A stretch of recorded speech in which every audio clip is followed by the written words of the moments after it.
Okay, have you done? Thank you.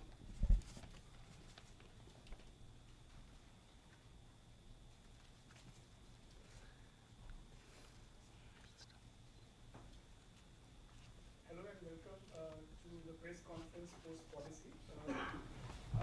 Thankful to the senior management of Reserve Bank, starting with Governor Shri Shaktikanta, Deputy Governors Shri M.K. Jain, Dr. Michael Patra, Shri M. Rajeshwar Rao, and Shri T. Ravi Shankar. We have also with us two executive directors, Dr. O.P. Mal and Dr. Rajiv Ranjan.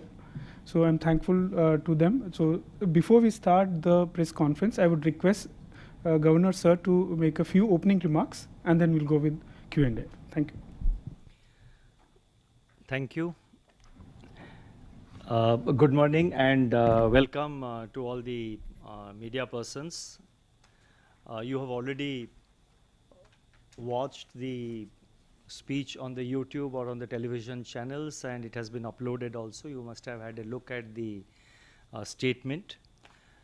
What I'm going to say, it's already there in the statement, so I'm not going to say anything new, but I thought I've just listed out a few points as the highlights of the MPC decisions and the highlights of the MPC statement. And I have got 9 points. Don't be frightened. They're just one-liners. First, the world is in the eye of a new storm. Second, India's growth remains resilient. Third, domestic inflation is high, but it is expected to moderate. Four, the most obvious, rate hike of 50 basis points, and the stance continues to be withdrawal of accommodation. 5, liquidity continues to be in surplus, and henceforth on the liquidity front, only 14-day VRRR auctions will be conducted, and we will continue with our two-way fine-tuning operations for injection as well as absorption of liquidity. 6, amidst currency market turmoil world over, the Indian rupee has seen orderly depreciation. 7, our focus is on prudent intervention in the forex market and prudent management of the foreign exchange reserves. 8, India's external sector remains sound and resilient. 9, going forward, monetary policy will be watchful and nimble based on incoming data and evolving situation. Thank you. I'll stop here. Now we can take the questions. Thank you, sir. First of all, I'd like to invite Mr. Govardhan Rangan from Economic Times to ask his question. Good afternoon, Governor. In fact, you made our jobs easier by saying that we guessed so what you're going to do, and you just delivered what we expected. So in that context, one thing that stands out is the movement of currency, which because of the Fed, and you referred to in your speech also, it looks like the Fed is going to go almost up to 5, and there is going to be a spillover in the currency market. And it's going to have an impact on the rupee, which has still now behaved in an orderly way. So what is going to be your approach when there is going to be an increased volatility in the days ahead? With regard to the currency, currency market interventions, or your approach to currency and the MPC decisions, will it still be guided only by the domestic inflation factors? Thank you. The MPC decisions, as you have pointed out, continues to be guided and will be guided by domestic factors. It will be there are two components in the monetary policy framework. One is the inflation. The second one is we are required to keep the requirements of growth in mind. So it is inflation and growth. Monetary Policy Committee decisions are based on the twin objectives, with primacy being given to price stability, followed by the necessity to keep growth in mind. Other than that, currency market fluctuations, depreciation of the rupee or appreciation of the rupee It's not a factor which is for consideration of the Monetary Policy Committee. And for dealing with those situations, the RBI has other instruments which will be deployed as per requirement. So just to confirm, currency movements are not the guiding factors for our monetary policy decisions, which are based on the domestic inflation growth dynamics. If you may allow just a follow-up to that, like in the sense, the rupee has behaved orderly, and there has been an intervention in the market also. And the RBI stated policies to intervene only to smoothen the volatility in the market. What is that volatility? How do you define that volatility? You see, volatility would mean a sudden decline or a sudden appreciation. Now, what is that sudden? It's not possible to quantify. It's based on our assessment of, you have to see all around what is happening, world over, what is happening to the other currencies also you have to keep in mind. You have to keep in mind also that is our domestic macroeconomic fundamentals, whether the exchange rates are going out of sync with our macroeconomic fundamentals. So there are various considerations which go into our decision, but this is monitored continuously almost every day on an ongoing basis, and based on that decisions are taken. Thank you, sir. I'll move on to Ms. Lata Venkatesh from CNBC TV 18. Thank you, Yogesh. Thank you, Governor. Well, you said that your stance remains withdrawal of accommodation. All these days, along with that, you have in the press conferences said that you will be front-loading rate action. Does that also continue, because the stance is the same? And to continue with what Govardhan asked, you have repeatedly said that there is this third force. I mean, there was COVID, Ukraine, and now this third factor. How has that altered Reserve Bank's thinking? Have you also changed mentally your peak rate, in terms of how much action will be needed from the Reserve Bank? And just one small question on liquidity. I think liquidity, because sure. I'm losing track. The first one you said is with regard to, before front loading, I think you talked about front loading. You see, front loading, if you see, to best of my recollection, it's not there in MPC resolution or in my statement. Front loading has been mentioned by the individual members of MPC in their respective minutes. MPC resolution over the last 3-4 meetings and today, we have not used the word front loading. That is the perception of each member. So therefore, all that we have said in the MPC resolution and in my statement is that it is calibrated to the evolving and anticipated situation. Now, the second question you asked was about the third war, third factor, as you pointed. Has that changed your perception of peak? The third major shock has indeed been a shock. It has further accentuated the overall situation in the global financial markets. It has had its impact on creating excessive volatility in currency markets in particular. When currency depreciations take all over the world, they happen all over the world. Let me talk about Indian situation. Naturally, the whole scenario of inflation, imported inflation plays out, and that is built into our inflation projections. Currencies are depreciating. Financial markets are seeing excessive volatility. Bond yields, our bond yields have moved in a very orderly manner. But world over, if you see, bond yields are very volatile. So the third shock, as we see, has created has added to the already heightened uncertainty which was prevailing. And the forward guidance given by, the US Fed in particular, also talks of future rate hikes, and they're pretty big rate hikes. So therefore, the overall stress on the global financial system has become much more in the aftermath of the monetary policy tightening and communication by the advanced country central banks. Nobody is blaming anyone. They have their domestic necessities and requirements for which they are doing, but we have to deal with the spillovers. I think liquidity will revisit, or you can ask now. So before because one question per person, I think will be. No, liquidity is a very small question. You know, it has been remaining in deficit for a goodish bit, and now there'll be withdrawal of currency because of Diwali, and then again advanced taxes will come. Oh, can you give a little more assurance? At the moment, it almost looks like banks are borrowing from MSF and have to invest in the bond auctions.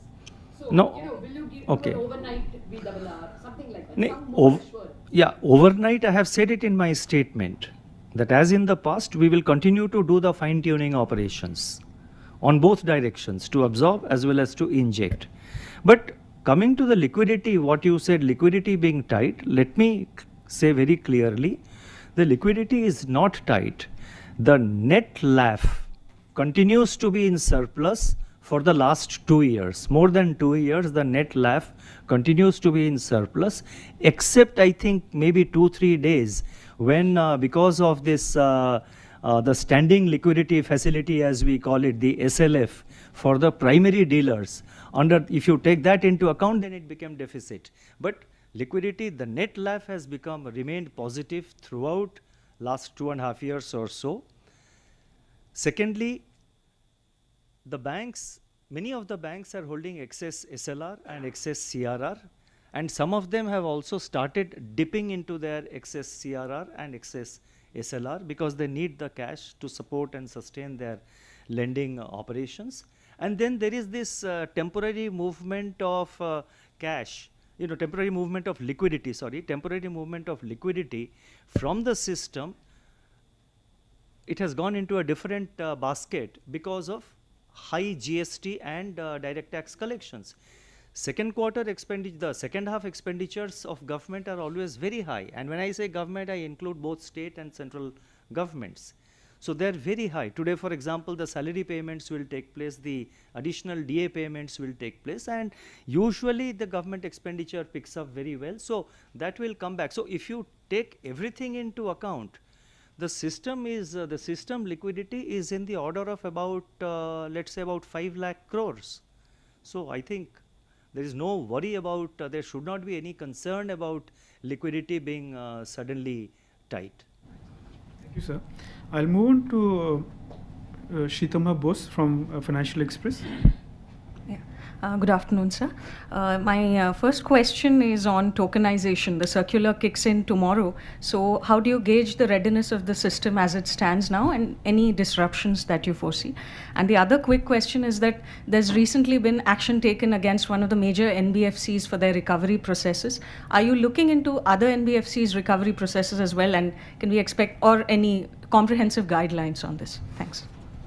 I'll ask Deputy Governor Ravi Shankar to reply on the tokenization bid, and the other part of the question, I think DG Jain can take that question, and DG Rajeshwar Rao also. Yeah, on tokenization, the system Mike. is...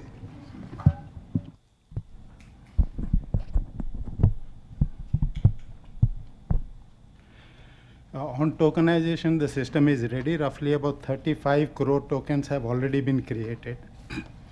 As per the data we have, in September itself, about 40% of transactions were undertaken using tokens. The value has roughly been about 63 crores so far that has been done. You see, ever since we issued the regulations in March of 2020, we have been constantly talking to all the stakeholders just to ensure that the transition to the tokenization framework happens smoothly. We have talked to merchants, domestic, foreign, we have talked to payment aggregators, we have talked to all possible stakeholders.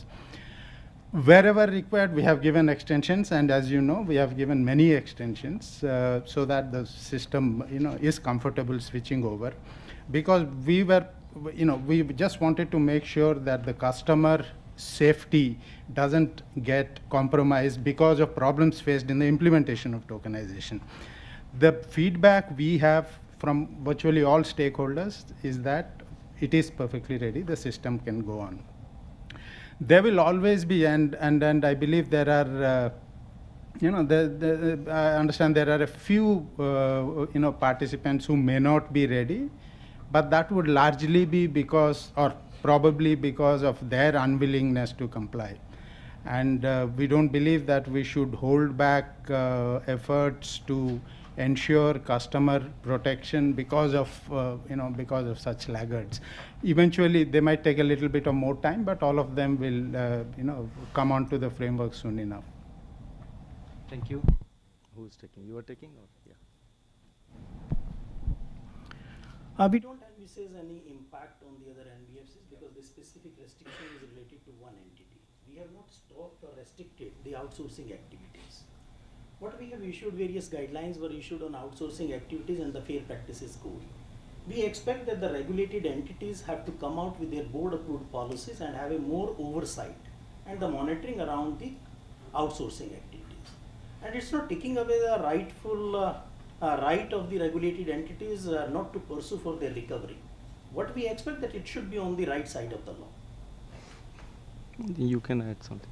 I think just to supplement what DG Jain mentioned, I think we had issued a circular on outsourcing of financial services and the responsibilities of the recovery agents in August, and that is fairly comprehensive. Prior to that, when we issued the master direction on microfinance institutions, the responsibilities of the recovery agents have been clearly specified.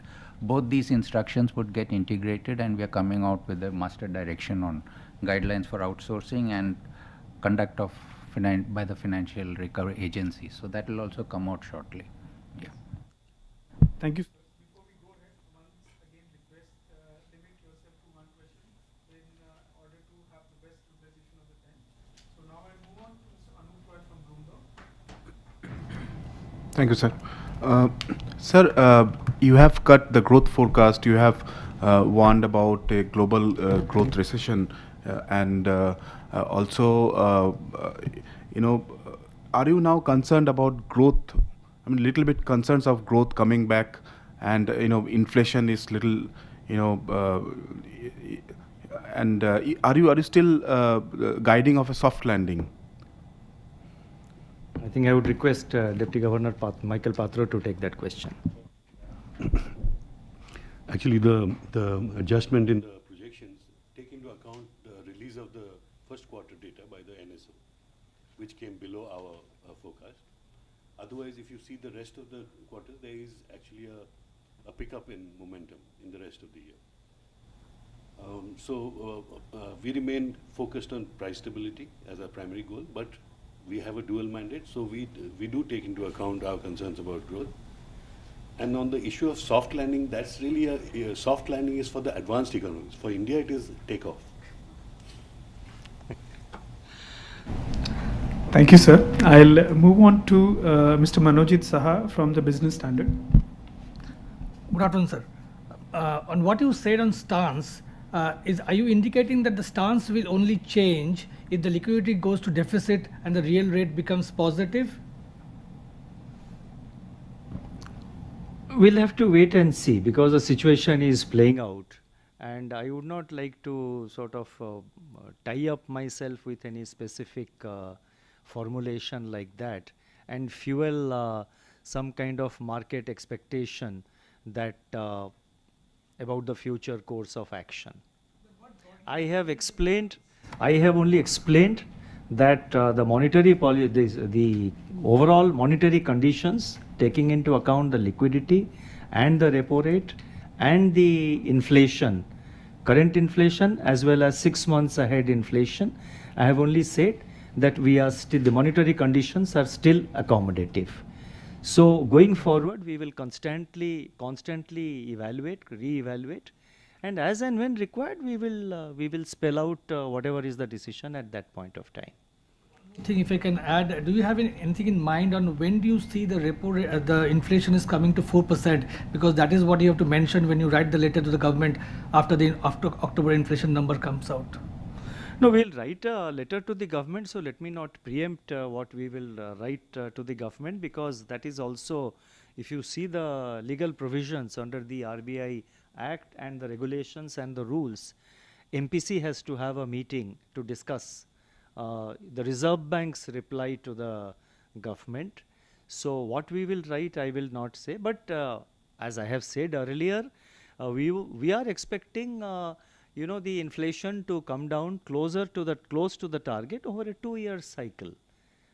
And that is our expectation even now. That was our expectation earlier and even now. But then again, there are so many uncertainties which are playing out and coming in almost, coming in from time to time. Thank you, sir. Thank you, sir. I'll move on to Ms. Pratigya Vajpayee from Informist Media. Sir, you've pointed out that liquidity remains in huge surplus, but we've seen overnight rates, especially the weighted average call rate, persisting above the repo rate. So is this a situation that RBI is comfortable with? And also, since you have said that you'll calibrate rates as well as liquidity according to the evolving inflation growth dynamics, would you consider withdrawing durable liquidity even if banking system liquidity or rather overnight rates are higher? I think you can take that question. As Governor mentioned, the overnight rates started forming up when the advanced tax flows went out of the system. Currently, the market is facing what is called the half-yearly balance sheet date, the September 30th balance sheet date. So there is temporary tightness now. We expect that to ease in October itself as the flows down. Thank you, sir. I move on to Mr. Mayur Shetty from the Times of India. Thank you, Yogesh. Thank you, Governor. Governor, the RBI has been very effective in transmitting interest rates to on the lending side because of the repo rate linked loans. But on the deposit side, its rates are very slow to move. Do you think it's desirable to have similar linkage on the deposit side as well? I think you have said it. Our external benchmark is linked to the lending rates. But I have answered this question even in an earlier MPC that the bank credit is now picking up. There is still surplus liquidity in the system, but all of you are talking about liquidity tightness. Credit is picking up. So obviously the banks need more resources for which they have to necessarily raise their deposit rates. The repo rates have been increased by 190 basis points, after we started this cycle of raising interest rates. Yesterday, the government has increased the small savings rates by 20 to 30 basis points in about 3 or 4 instruments. So I think all these factors taken together, the banks will, going forward, I am sure the banks will consider and take, increase deposit rates. Anything else you want to add to this? No, I think generally the monetary policy targets the lending rate. The deposit rate in a hardening interest rate scenario is always having a lag. As Governor has said, there was enough liquidity available in the system. And when enough liquidity is available in the system, that is being utilized by the banks. Governor also talked about in a statement about excess SLR. So overall, if we have to see the CD ratio, the CD ratio has not gone up much. The incremental CD ratio is being met by the banks through various sources of their funding, including raising the CD commercial deposits as well as the bulk deposit. So we are not seeing any trend or the mismatch in the ALM, structural liquidity on a short end. And the LCR is also very high, pretty high. And if you see around 15th August, I think many banks introduced new products, many new deposit schemes. So our expectation is that going forward, you will see more traction with regard to the adjustment of deposit rates. Thank you, sirs. अब मैं आमंत्रित करता हूँ Brajesh Kumar from Z Business. Mike. Sir मेरा सवाल 2 छोटे सवाल हैं। एक सवाल ये है कि हम ये देखते हैं कि जब दूसरे और कई रेगुलेटर्स को कंपेयर करते हैं तो वो जो ऑर्डर्स अपने निकालते हैं वो रीजनड ऑर्डर्स होते हैं कि किसी एंटिटी के खिलाफ, चाहे वो बैंक हो या चाहे कोई लिस्टेड एंटिटी हो, चाहे कोई भी हो, रीजनड ऑर्डर्स होते हैं कि क्या एलिगेशंस थे, क्या उसका जवाब था, और उसके बाद वो हम पढ़ते हैं, असेस करते हैं, हमें पता चलता है कि पूरी पिक्चर क्या है। आरबीआई के जो ऑर्डर्स आते हैं एंटिटीज़ के, चाहे वो बैंक हो, तो एज ए डिपॉजिटर अगर कोई दूसरी एंटिटी है जो लिस्टेड एंटिटी है, एज ए शेयर होल्डर मुझे ऐसे लगता है कि वो हमें पता होना चाहिए कि क्या रीजंस रहे हैं इसके खिलाफ एक्शन लेने के। एक सवाल ये, दूसरा सवाल छोटा सा। एक मिनट मैं इसको रिप्लाई कर देता हूँ। एंड अगेन जैसे योगेश जी ने कहा, मैं सबको ये अनुरोध करूँगा कि एक सवाल पूछिए, क्योंकि 2-3 हो जाता है तो फिर टाइम सबको चांस नहीं मिलेगा। हमारा जो डिटेल्ड ऑर्डर है वो रेगुलेटेड एंटिटी जो है उनको हम कम्युनिकेट करते हैं। प्रेस नोट हम जब इशू करते हैं उसमें जो ऑर्डर का जो जिस्ट है, जो इम्पोर्टेंट हाइलाइट्स है, वो हमारा प्रेस रिलीज में हम बता देते हैं, जो कि मतलब सबको अवेलेबल है, पब्लिक डोमेन में अवेलेबल है। लेकिन जो रीजन्ड ऑर्डर है वो रेगुलेटेड एंटिटीज़ को कम्युनिकेट किया जाता है, जिसमें उनका जो रिप्लाई आया है, उनका जो उत्तर आया है, उसको हम डिटेल्ड एनालाइज करके उसके साथ हम क्यों, कहाँ सहमत है, कहाँ सहमत नहीं है, क्यों सहमत नहीं, ये सब करके हम उनको रिप्लाई देते हैं। पब्लिक करने की पॉसिबिलिटी, सॉरी पब्लिक करने आई की थिंक possibility? मैंने रिप्लाई दे दिया आपका क्वेश्चन का। Thank you. Have your question later on. Thank you. धन्यवाद। I'll move on to Anshika Kais from the Hindu Business Line. Good afternoon, sir. Sir, you mentioned that there are adequate reserves, forex reserves, but there's been some amount of depletion.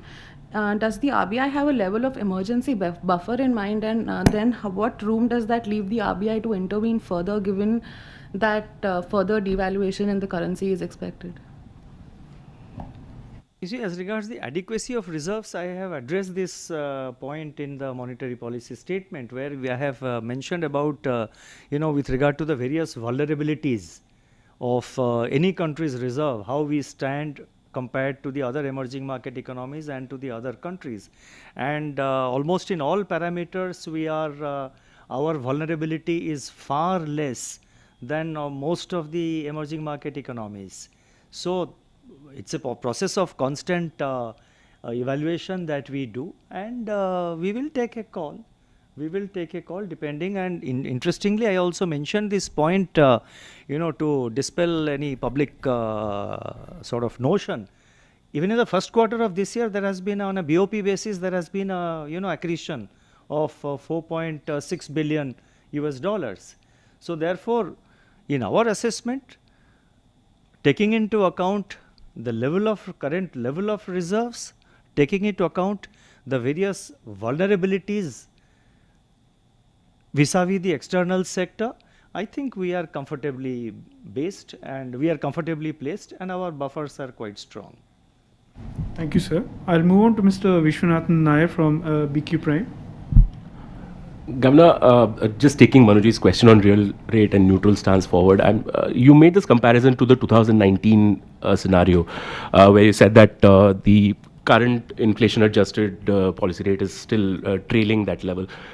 Is that what we are targeting? I know you said that you don't want to give a forward guidance in the current environment, but is that what you're targeting?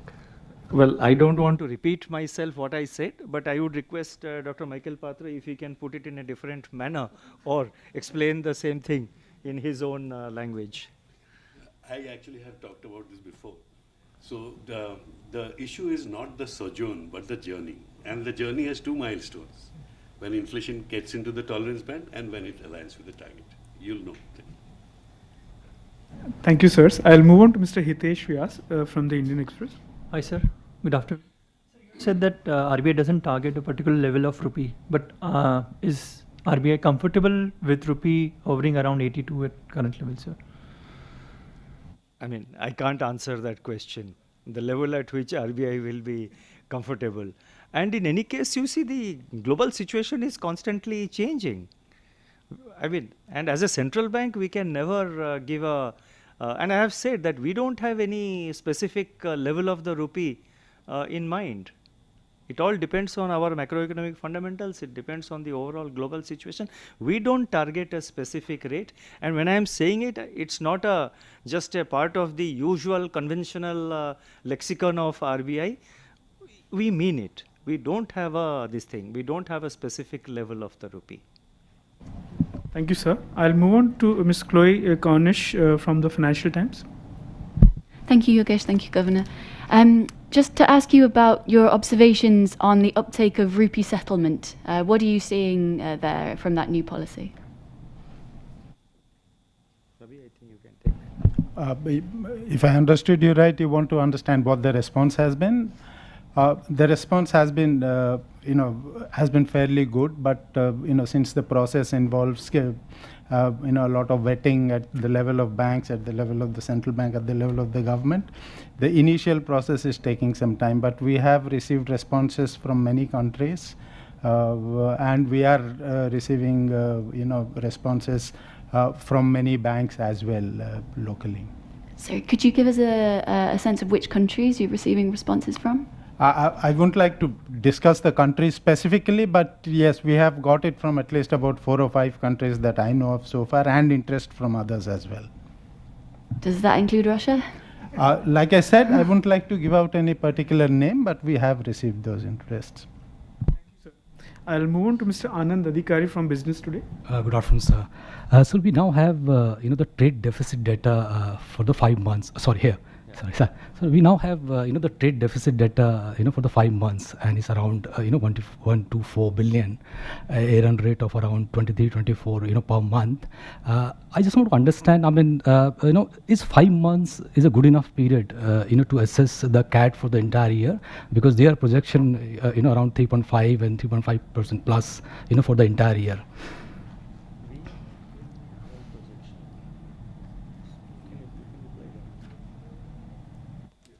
Yeah, we are watching the trade deficit, but there are other moving parts in the balance of payments. Like one thing that has happened is that oil prices have eased a bit, so the oil import bill will be lower. Also, windfall taxes have been slashed, so petroleum exports have grown 23% in August. Also, services exports are doing very well, and now they're getting a boost from travel because tourism has picked up in a big way. So all in all, we expect that the current account deficit may widen modestly in the first half, but narrow in the second half. So overall, we expect it to be under 3% of GDP. Thank you. Thank you, sir. So we are moving towards the halfway mark, means half an hour mark. So we'll take last 3-4 questions, if you permit. So I'll invite Ankur Mishra from ET Now to ask his question. Governor, I want to ask question on securitization of stressed assets, which has been announced today. So is it separate from ARC securitization, which is already happening? So will that also continue along with that? First, that clarification. Along with that, ARC guidelines were also expected from long time now. How soon we can expect that? I think DG Rajeshwar Rao can take. Answer to your first question is yes. It is in addition to whatever are the guidelines for securitization of under the ARC route. And second, the guidelines on ARC are very close to completion. We should be issuing it shortly.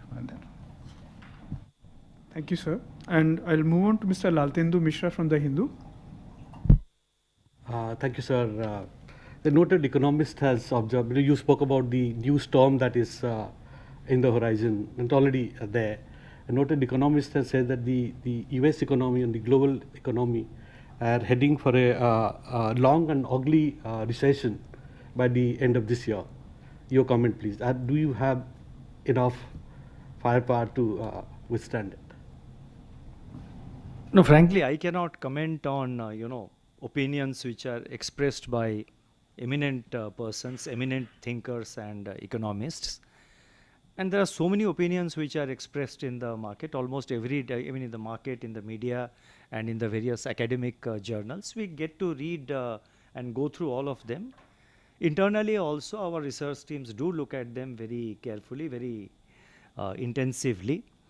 And so far as India is concerned, as I have said, our buffers are very strong. Our focus is always on maintaining financial stability and macroeconomic stability. The Reserve Bank, as a central bank, has to maintain price stability and financial stability. That is uppermost objective of the Reserve Bank, like any other bank. At this point of time, I also mentioned that having weathered the two major shocks over the last 2.5 years, in fact, if you recall, when the COVID-19 pandemic started, the expectations were that all countries will take massive hit.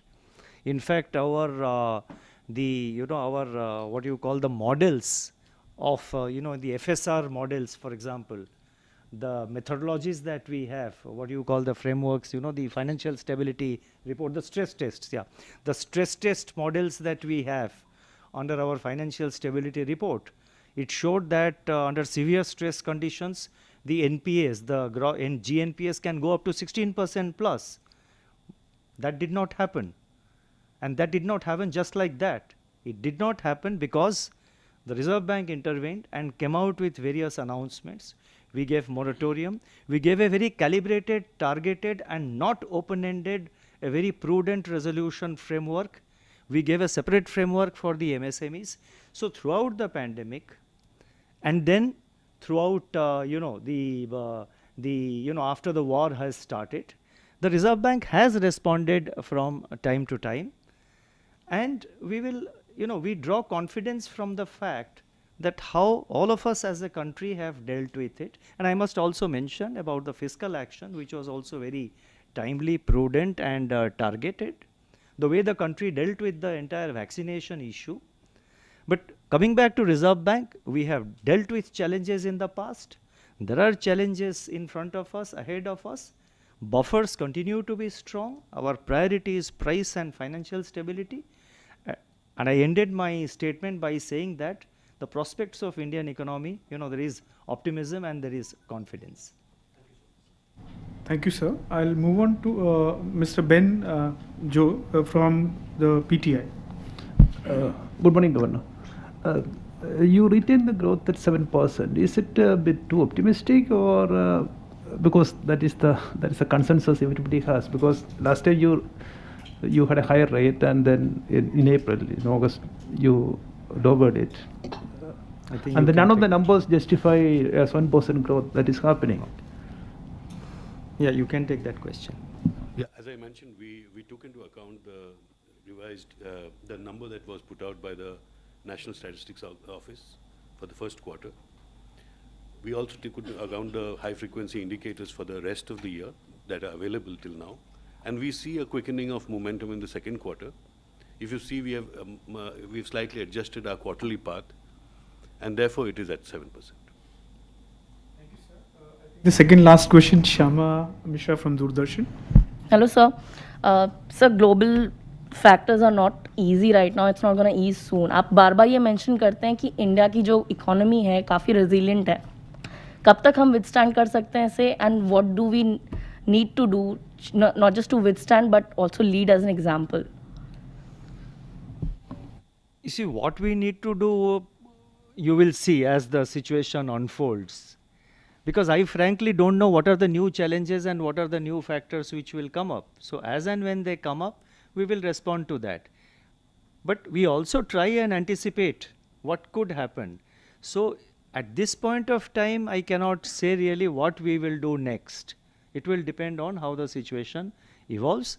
But हमारा जो overall macroeconomic fundamentals है, जो financial sector है, I mentioned about it also. The financial sector today is is displaying improved performance parameters. Whether you look at the provision coverage ratio of the banks, or you look at the GNPA or the capital adequacy, in all respects, the banks and non-banks, they remain quite resilient. That's about the financial sector. The inflation levels, we have projected that it is expected to moderate going forward. They are high at present. 7% is the number that we have for August, which was published on September 12th. And there is expectation that the September number could be little high, little higher than 7%. But that is already factored into our calculation, and we have provided the path that this year we will still have 6.7%. Growth also at this point of time looks, there are many indicators which point to a strong, resilience of activities, and activities are picking up. So therefore, हमारा जो overall situation in India, it's quite continues to be very resilient. So that gives us the confidence. Thank you, sir. Last question to Siddhi Nayak from Money Control. Thank you, Yogesh. So my first question is, like the Fed has been very aggressive of late and they have been sounding hawkish. Is there a target, interest rate differential target that the MPC has right now? That's the first question. And second one is on the letter that you will be writing to the RBI, the government. Would that be made public? And what would be the frequency with which we'll have to write that letter? Will that have to be every month or every quarter, or how does that work? The frequency, though, I think the Act doesn't provide any frequency of writing that letter because there is no such provision. And what was the second? Public domain. In the public domain, again, I mean, it's a privileged communication between the Reserve Bank and the government. So at this point of time, I cannot say whether it will be made public. From our side, we will not make it public because it is a privileged communication from the central bank to the government. And with regard to the interest rate differential, as I mentioned, our monetary policy decisions with regard to rates is not determined by what rates prevail or what rate action is being taken by the other central banks. Our rates, our monetary policy actions will depend on our domestic situation. Thank you, sir. With this, we have come to the close of the press conference. I want to thank everyone for being present here and being very orderly audience in this. Season's greetings from the Reserve Bank side, and all the very best to you. Till the next time, stay safe, stay healthy. Thank you. Thank you. Thank you. So it has been as orderly as the